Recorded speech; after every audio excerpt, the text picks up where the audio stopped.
Oh, child, listen. Okay, so I've been working on my consistency, and I'm glad to announce that, like my social media consistency is getting much, much better. So when it comes to, like posting regularly on Instagram, I've been able to do that. I've been able to show up for myself in that way. I've been able to show up when it comes to TikTok. So I'm really proud of myself. Now, the one thing that I've absolutely been slacking on is YouTube. And that's because I keep on saying to myself that, I'm going to schedule it in. I'm going to do this. I'm going to do that. And today, like, I felt inspired. So I was like, cool, let me sit down and record. Sorry for the noise in the background. The kids are on holiday, so you already know how that's going to go. Today, I wanted to talk about generational curses because I realized something, or rather, I should say, breaking generational trauma. Now, whenever we have the conversation about, it's easy to accept, the universe will keep on presenting you with the same situation until you learn the lessons, or, you find yourself in the same cycle and it's up to you to break the cycle. It's easy to accept all of that, except when it comes to the really big things. Now, I've been saying, like, to my people, to my friends, like, girl, you're gonna have to do things differently if you don't want the cycle to repeat itself. You're gonna have to make different choices, and you will find yourself in that situation, but you're gonna have to make different choices. And it only occurred to me this morning that I'm not an exemption to the rule, and I know that I'm not an exemption. I understand that I'm not an exemption, only except this particular thing is triggering. Okay, so so I've like stopped and taken a second to sort of take an account of where I've been, where I wanted to go to, and where I'm headed. So in my personal life, without like getting too deep into it, like, I never wanted to be a single mother. I never wanted to be a single parent. It was never on my agenda. If anything, my childhood trauma meant that I would do everything in my power to make sure that I am not a single mother. Only what ended up happening is I ended up meeting, like, the person who was going to take me down the path where inevitably I was going to end up being a single parent. And, like, I was in my feelings about that for a while because it felt like, why is life being so unfair and stuff? And it's only today that I realized that I needed to walk down that path so I could make different choices and break the cycle for my kids. Okay. And one of the things breaking the cycle involved, like, I didn't have contact with my dad. Like, when I was 12 was the last time that I saw him. Didn't see him again. And so one of the things I was really adamant on, I was like, no, if there isn't even, okay, so if I am going to be a single parent, I'm going to do the single mother thing. One thing I will not do is give the daddy a pass, okay? It doesn't matter how much of an a-hole you want to be, or how difficult you want to be, or whatever it is. It doesn't matter how trying it is. I will remove myself from the equation because this is not a healthy situation for both of us.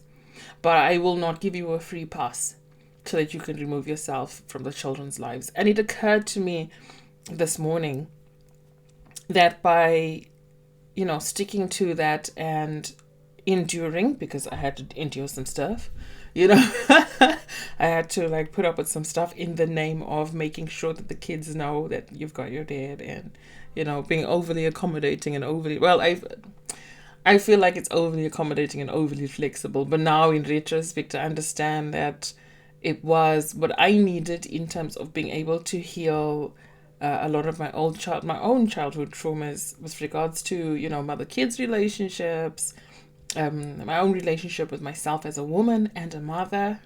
I think we need to explore that. That's like a whole topic we need to explore. The kids' relationships between themselves, and then now we are several years down the line and I'm seeing that their dad's sort of coming around.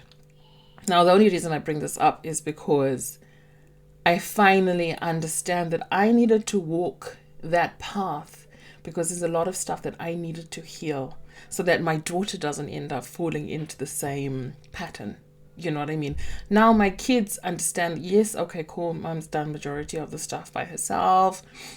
But they know, okay, but you know what? We may not be in contact with dad every day or whatever, but he's there. We know he's there. And when we need him to show up, he will show up. Whereas for me, it was completely opposite. Once I was 12, then like, that was that. Like, I haven't been looking for him and I never found him. You know, I found myself, which is much better. But we'll get into that some other time. But I'm sort of, I'm sure you can tell, I'm quite ecstatic, emotional, excited, a little bit overcome in the realization that I did that. And it's going to sound a little bit egotistical, and I don't mean it to. Like, I did that. You know what I mean? I'm sure my kids are going to have stuff that they're going to have to learn from. Absolutely. But now that we're on the other side of stuff, I feel like I can now give myself permission to do the things that I want to do, because I know that the kids are grounded. I know that they know I love them. You know what I mean? They understand that I love them, and they also understand the importance of me being able to do the work that I need to do for myself. You know, and to come, I never ever thought, first of all, I never thought like I would find the courage to do any of this stuff. Okay, any of this stuff. I always kind of felt a kind of way because I never ever wanted kids. I always say this to everybody, even the kids know I never ever wanted children. Like, you know what I mean? And I felt like I had to have children because that's what a good wife did. That's what a good daughter did. That's what you do when you get married. Anyway, now that we are on the other side, it's just that realization. You know, when you sort of self-aware enough to see things unfolding, especially now because I'm at a crossroads now where I have to make a decision, and this decision is triggering me. So the decision would be to move to Zim to do the work that I want to do in Zimbabwe, and it's triggering. It's very triggering because my childhood was very much about moving around and instability and stuff like that. But I know for a fact that the work that I need to do is very important.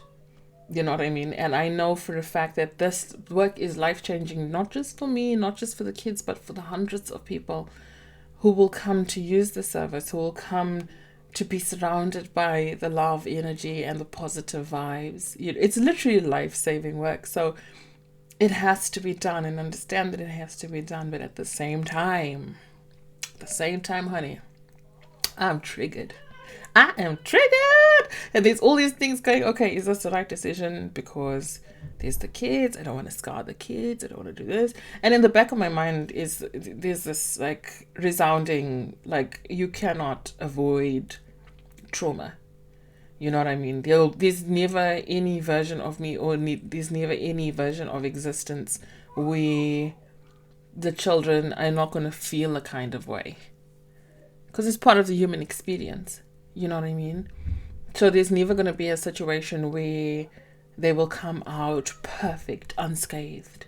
You know, I mean, already at the beginning of their journey, like, I got divorced and we moved in. There was a single, pin situation. So they're going to have to be recovering from that. Like, there's never any version of events where the kids can bypass trauma. Now, having said that, doesn't mean that I need to go out looking to give them more. You know what I mean? But it's not, I need to live, and I need to make decisions that are going to be right for me and for them. And sometimes it's a difficult decision.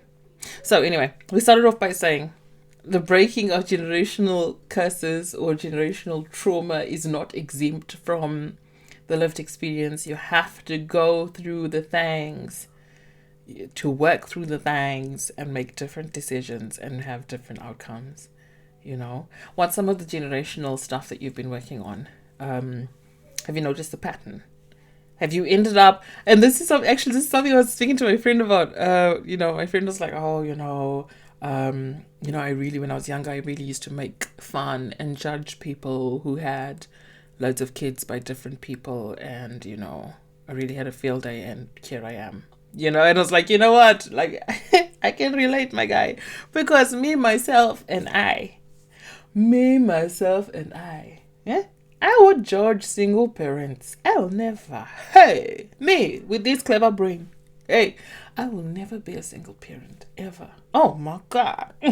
And I was so cocky with it as well. Like, listen, I know what I want. I know I'm a good person. Okay. I would never be in that position. And as I always say, like the universe, the Most High, has got a warped sense of humor. It's like, oh, is that okay? Yeah. You're gonna be exactly that. Now what you gonna do? Oh, okay. So, yeah. Is there any stuff that you said when you were like younger? You're like, oh, I would never be in that position, and then now you find yourself in that position as an adult. Like, and how have you worked through it? Have you made peace with it? Are you working through it? Like, talk to me. Let's figure this stuff out together.